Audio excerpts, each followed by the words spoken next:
Olá, tudo bem com vocês? Vamos hoje, na aula desta semana, falar sobre o capítulo 7, Relações entre os seres vivos, que está na apostila universitário 1. A página, ela vai desde a 48 até a 55. Então, a gente tem aí no início, a gente vai falar sobre as relações entre os seres vivos. Então, em cada um dos ecossistemas, os seres vivos mantêm relações entre si. Então, a gente vê que na tirinha tem alguma dessas relações, né? Qual seria a relação em que o ser vivo é prejudicado? Cite mais dois exemplos conhecidos nos quais um ser vivo é prejudicado. Então, aqui a gente tem esse pássaro comendo, que come parasita na pele dos rinocerontes. Ele fala, mas eu só posso comer dois carrapatos por refeição? E olhe lá, droga de regime, né? Então, nessa tirinha aqui, a gente está vendo qual é, no pensando nisso, qual é o animal que recebe mais vantagem? É o pássaro ou o rinoceronte? Justifique sua resposta. Então, vocês vão ver aqui que o pássaro está comendo parasita que está na pele do rinoceronte. E o rinoceronte está bravo porque ele falou que ele só podia comer dois carrapatos, né? Droga de regime. Então, vocês vão falar aqui quem recebe a maior vantagem, né? Ou recebe mais vantagens. Vamos à obra aí. As interações dos seres vivos numa comunidade são apenas do tipo comer e ser comido, isto é, presa e predador, né? Muitas outras relações acontecem, não apenas de natureza alimentar. Algumas estão relacionadas com esconderijo para proteção e sobrevivência, obtenção de alimento, reprodução, etc. Essas relações podem ocorrer entre indivíduos de mesma espécie ou indivíduos de espécies diferentes. As primeiras são chamadas intraespecíficas, então a intraespecífica é aquela em que ocorre entre os seres vivos da mesma espécie. Então eu tenho colônias e sociedades. E as interespecíficas são aquelas que ocorrem em seres de espécies diferentes. Ela pode ser harmônica ou ela pode ser desarmônica. Então, as harmônicas, eu tenho comensalismo, que nós temos dois tipos de comensalismo, epifitismo e inquilinismo. Pode ser de cooperação, mutualismo. E as desarmônicas, em que um sai beneficiado e o outro prejudicado, eu tenho amensalismo, predatismo e parasitismo. Nós vamos ver agora as relações intraespecíficas, que são as relações que acontecem em seres vivos, da mesma espécie. O primeiro aqui nós temos colônias. Os indivíduos vivem ligados fisicamente como se fossem um só corpo, e quando separados acabam morrendo. São aquáticos, geralmente marinhos, como os bancos de esponjas, recifes de corais e outros. A maioria das colônias é encontrada nas espécies inferiores e não nos animais vertebrados, por exemplo.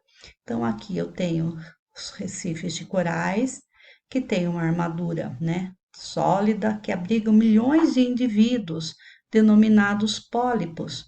À direita, o detalhe de um pólipo e carapaças sem pólipos, tá? Então, nós temos aqui uma colônia, são seres vivos da mesma espécie, ligados fisicamente e quando separados acabam morrendo. Aqui eu tenho uma caravela, que é uma colônia gelatinosa, cujos tentáculos urticantes paralisam peixes e outros animais e chegam até queimar o homem. A sociedade é um outro tipo de relações interespecíficas. Indivíduos de mesma espécie que vivem juntos, mas não são ligados fisicamente. Algumas sociedades são individualistas, isto é, os animais estão juntos, mas ao primeiro perigo cada um corre para um lado. São os bandos ou multidões, como a alcateia de lobos, rebanho, que são o conjunto, o bando de ovelhas, as varas, que são colônias, desculpa, são bandos de porcos, As sociedades coletivistas, ao contrário, contam com a participação de todos e cada grupo tem sua função definida, aquilo que chamamos de divisão de trabalho. Nos insetos, como as abelhas, encontrando o exemplo ideal de sociedade, onde os seus componentes estão divididos em grupos com funções diferentes na colmeia. Existe uma rainha, né, uma única fêmea, o macho são aqueles que cuidam da reprodução e as operárias, ao contrário da rainha, são fêmeas estéreis, responsáveis por várias funções. Então, aqui eu tenho um exemplo de sociedade e cada um realiza uma função em benefício de todos. Mas também nós temos sociedade, os cupins, as formigas e o homem.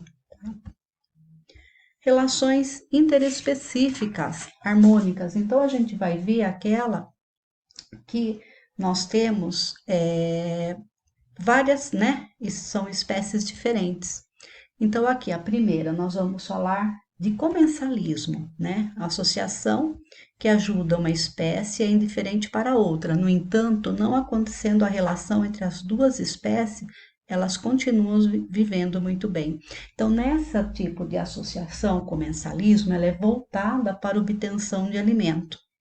Então, eu tenho aqui, por exemplo, o tubarão, tenho o peixe-piloto e as rêmoras que fixam aqui no tubarão. A rêmora prende-se por meio de uma ventosa e por algum acidente, algum peixe-piloto pode até ser abocanhado quando o tubarão ataca uma presa. Por que que eles vivem junto, esses peixes aqui junto com o tubarão? Porque eles vão se alimentar dos restos de alimento do tubarão. O tubarão não se alimenta dele, só se for por um acidente que acontecer, tá? E eles se beneficiam do alimento do tubarão. Para o tubarão é indiferente, tá? Eles não vão causar prejuízo nem benefício. Então, por isso que eles são espécies comensais, né? Porque eles são voltados para a obtenção de alimento. Aqui, exemplos. Peixes-pilotos nadam na frente de alguns tubarões, aproveitam de restos alimentares, né? Como as rêmoras também, que são peixes que grudam nos tubarões e nas raias e pegam carona durante algum tempo. Talvez os tubarões nem percebam a presença, tá, desses peixes menores. Então, eu tenho aqui o peixe-piloto e aqui as rêmoras, tá? Um caso especial de comensalismo é o epifítismo, né? No caso do epifítismo, nós estamos falando de planta. Ah, esqueci de falar aqui. Nós temos também o comensalismo, que é a anêmona do mar e o peixe-palhaço. Então, o peixe-palhaço, ele vai ficar aqui dentro, né? Ele se protege aqui dentro da anêmona. A anêmona possui um líquido urticante que queima os outros seres vivos, né? Queima, paralisa, pode até matar. E o peixe-palhaço, ele tem um muco, e esse muco protege, esse líquido não faz nada para eles. Então, o peixe-palhaço se beneficia de restos alimentares das anêmonas, o peixe-palhaço, a anêmona também se beneficia dos restos alimentares do peixe-palhaço. A anêmona consegue viver sem o peixe-palhaço e o peixe-palhaço consegue viver sem a anêmona. É um exemplo, tá, voltado à obtenção de alimento. Agora vamos falar lá do epifitismo, que é um caso de comensalismo. Ela acontece entre plantas, né? Como, por exemplo, a orquídea, a bromélia, que elas vivem apoiadas sobre uma árvore, mas elas não parasitam a árvore, elas não retiram a seiva da árvore, elas só estão lá para abrigo, para proteção, por causa de luz, que as árvores, elas são altas, né? Então, elas se beneficiam da luz. O outro exemplo é o inquilinismo, é outro tipo de comensalismo, em relação aos animais, e ela é voltada para a proteção. Então, nós temos o animal que vai procurar abrigo dentro da cavidade, né, de um outro animal. Aqui eu tenho o peixe-agulha, né, que era conhecido como Phyracer, que vive dentro, né, de um pepino do mar. Então, ele aqui é um exemplo de inquilinismo. Aqui nós temos a orquídea se apoiando, né, sobre uma árvore. Aqui eu tenho uma bromélia se apoiando, né, em uma árvore.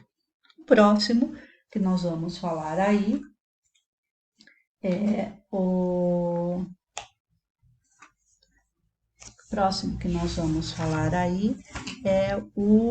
a cooperação. No caso da cooperação, nós vamos ter também, a gente ouve falar também, que ela é também chamada de protocooperação.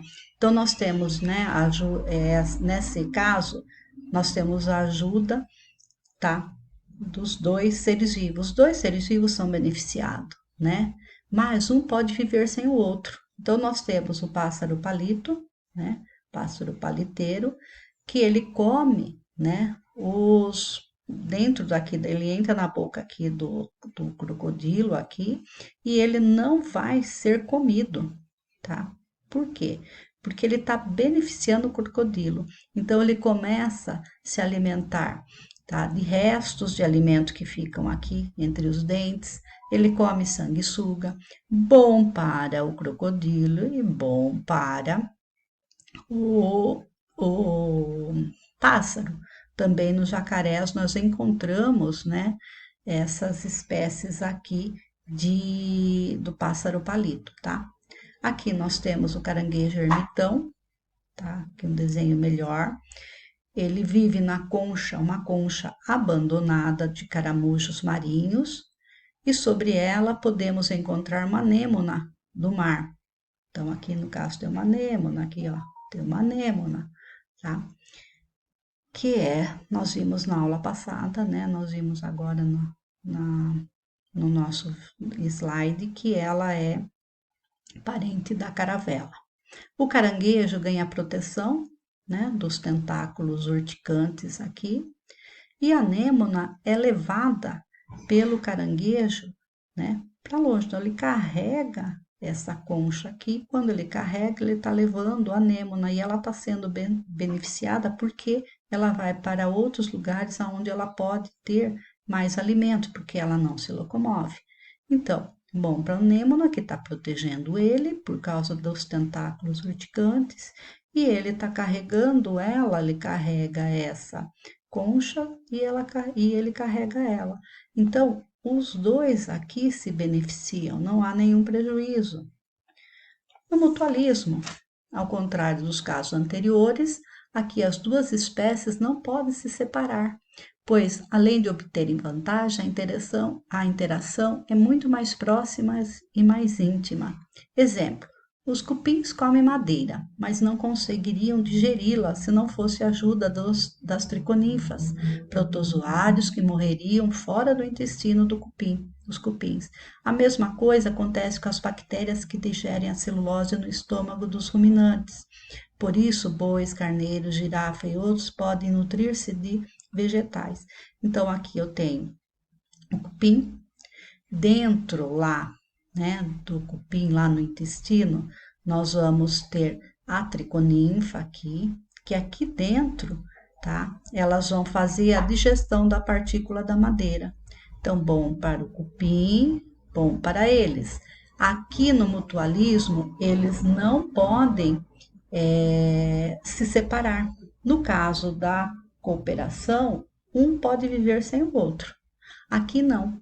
Aqui, se não tiver essa triconinfa dentro do intestino, né, esse protozoário dentro do intestino dos cupins, eles vão morrer, tá? Bom, agora nós vamos falar de relações desarmônicas, né, interespecíficas. A gente vai ver que ela é de espécies diferentes. Então, nós vamos falar agora quando causa prejuízo. A primeira relação é o amensalismo. Uma espécie é prejudicada por outra que não leva vantagem nenhuma.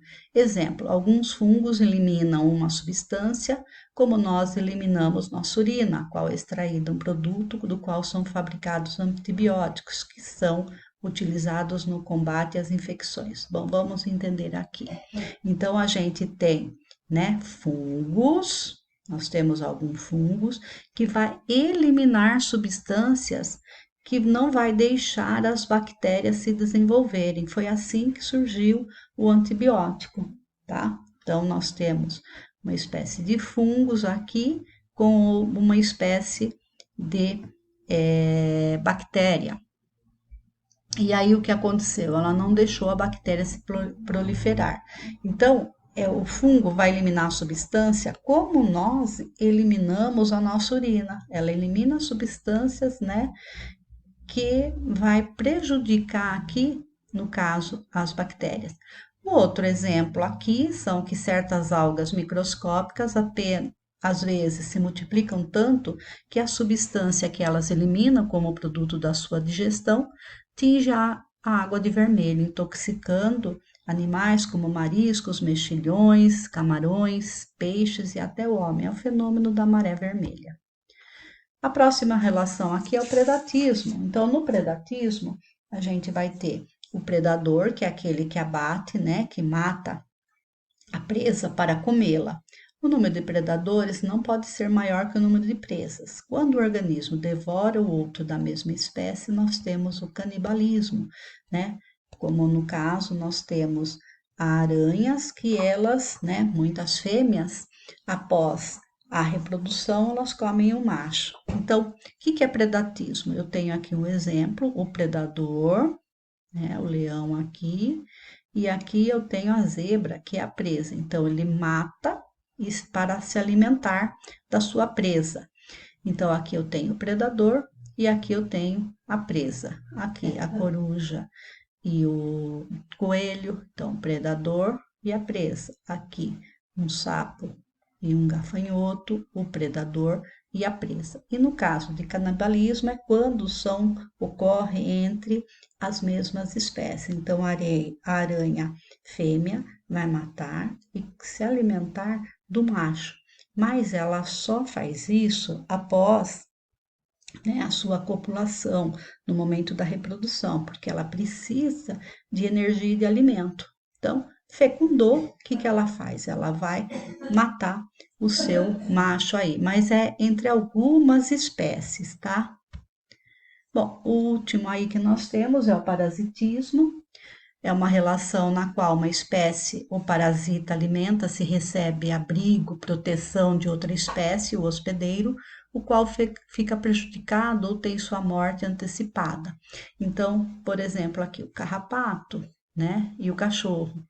O carrapato é o parasita e o cachorro é o hospedeiro. Não é vantajoso para o parasita matar o seu hospedeiro. Então, ele vai se alimentar, ele vai procurar abrigo e proteção, tá? E o alimento ali. Mas nós temos dois tipos de parasita. Nós temos o ectoparasita, aqueles que atacam o hospedeiro permanecendo do lado de fora do corpo, como carrapato, piolhos que sugam o sangue de sua vítima. Então, por exemplo, carrapato e cachorro é um ectoparasita, porque ele vive fora do corpo do do cachorro, tá? O piolho também. Endoparasita, eles vão se instalar no interior do corpo do hospedeiro, como vírus, bactérias, vermes, né? Então, a gente tem, por exemplo, a lombriga, né? Que ela vive dentro, né? Lá no intestino delgado, dentro do homem, dentro de um animal, tá? Dentro do cachorro. Então, é endoparasita. Alguns animais, como pulgões, parasitam plantas. Esses insetos sugam a seiva doce ou açúcar, enterrando seus aparelhos bucais nos vasos da nervura das folhas. Existem plantas parasitas, como a erva de passarinho, do cipó, que também sugam a seiva de outras plantas. Então, a gente vê que existem animais que vão parasitar plantas e plantas que parasitam outras plantas.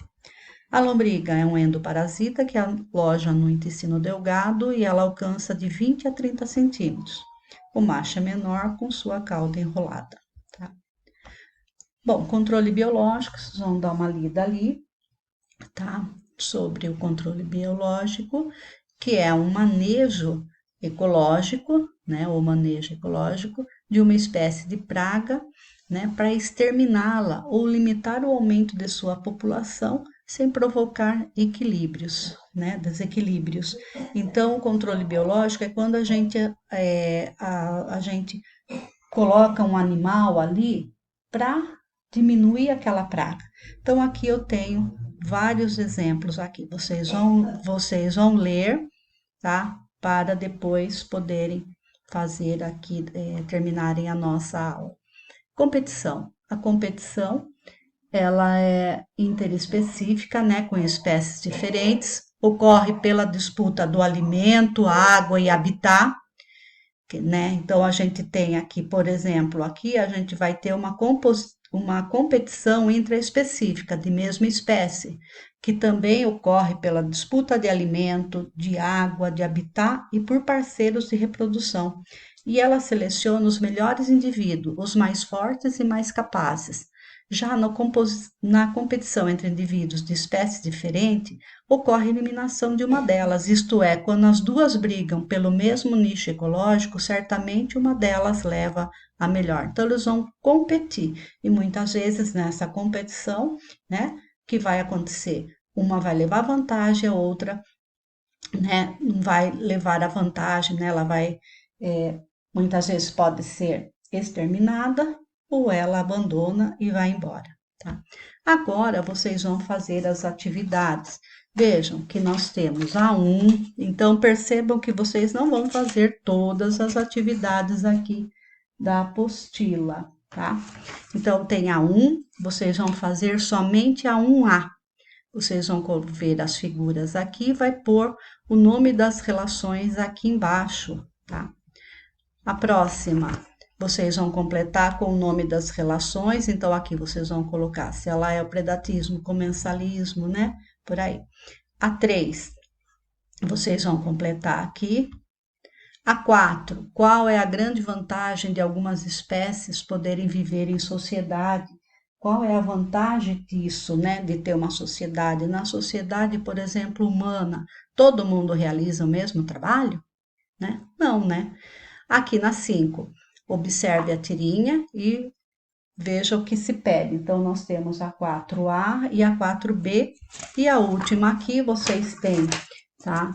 Um poema de Carlos Drummond de Andrade, e vocês vão ver qual é o nome da relação ecológica que está acontecendo aqui nesse poema. E depois vão retirar, na letra B, vão retirar do texto as espécies que estão envolvidas em cada uma, né, dessa relação. Então, aqui vocês vai estar falando sobre o quê? Sobre o parasitismo. E daí vocês vão falar quem são, né? Quem é o parasita e quem é o hospedeiro. Beijos, até mais.